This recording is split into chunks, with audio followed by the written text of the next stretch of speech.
Hi, my name is Carissa Wilcox, and today I have Dale Weinbender, and we're going to discuss how economics impact a purebred producer. Okay, so my first question for you, Dale, is how does the cost of feed affect your operation?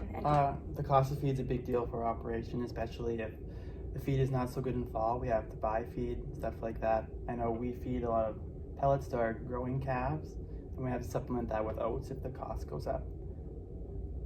Okay, so what about the cattle prices during the fall? Does that impact a purebred producer? So we mainly raise breeding stock, so we don't sell a lot of calves in the fall. We usually feed all of them, and we have our bull sale the following April. But we do have a few commercial cows, so we do sell some steer calves in fall, but we usually watch the markets, and if the markets aren't strong, we'll keep them and feed them for a little while and wait until the prices turn around. So how does the demand for your bulls impact your operation?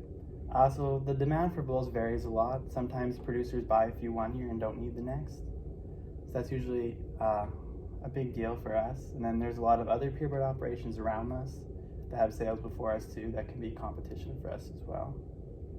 Okay, for sure. And talk more about competition for you guys. How does that impact you?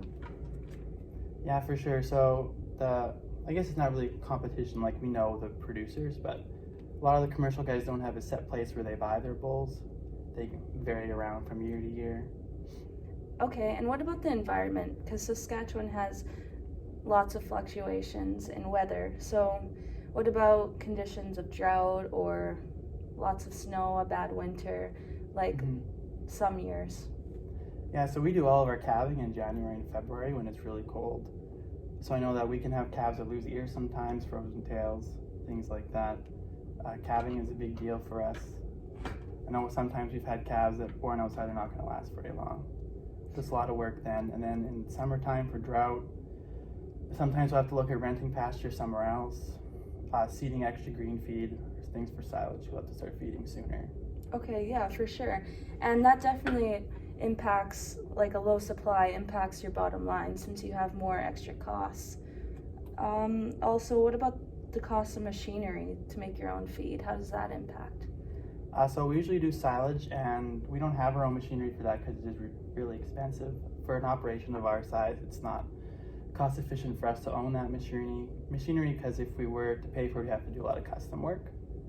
So what we do is we have a custom silage crew come in, and then all of our feed's put up in about 3 days. So. Okay, awesome. Thank you so much. And so from this interview, we definitely analyzed all the economics or some of them that impact a purebred producer. Thank you.